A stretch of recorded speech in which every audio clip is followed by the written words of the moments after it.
My name's Mena. I'm the founder of the One Heart Wholeness Centre based here in Bardar, Ethiopia. We're a day service for profoundly disabled children. At the moment, we're developing and building our service, but our long-term vision is to build a welfare village here in Bardar. So when you walk the streets of Bardar, much like the streets of any city in the world, you'll see elderly, poor people, young girls who've been raped and left to carry babies from men they don't even know, living on the streets.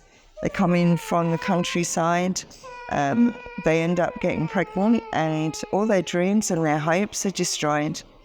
Also, there's street children. I don't like the term street children, abandoned boys who've been left by mothers too poor to care for them. I think in the hope that someone will pick up their children and look after them, but that often doesn't happen. So there are many little gangs of boys, and I was talking to one boy, he's 8 years old, and he said that if someone doesn't help him, he'll be a teenager on the street, then a young man on the street, then an old man on the street, and then he'll die on the street. That's a sad thing for an 8-year-old boy to accept and to know that that's his future. So we want to offer them a home, send them back to school, give them a bit of hope for their future. A lot of the elders that are living on the street, they weren't born alone. They'd raised families, they'd had friends, but now they're alone in their old age. And we'd like to offer them a home, somewhere where they feel safe, where they can end their days amongst family. And also there are lots of severely disabled children whose families really can't manage their disability. And we need a residential care home for such children.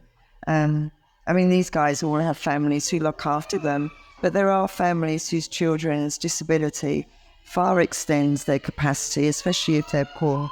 So I'd like to have a home for them as well.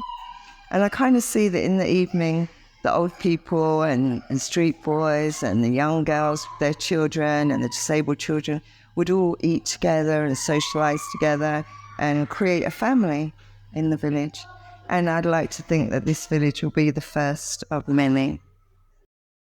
So recently we made an application to the government for land for the village, and we're waiting to hear. We're very, very confident that it will be positive. So once we get that land, we need to raise approximately $350,000 to build the village.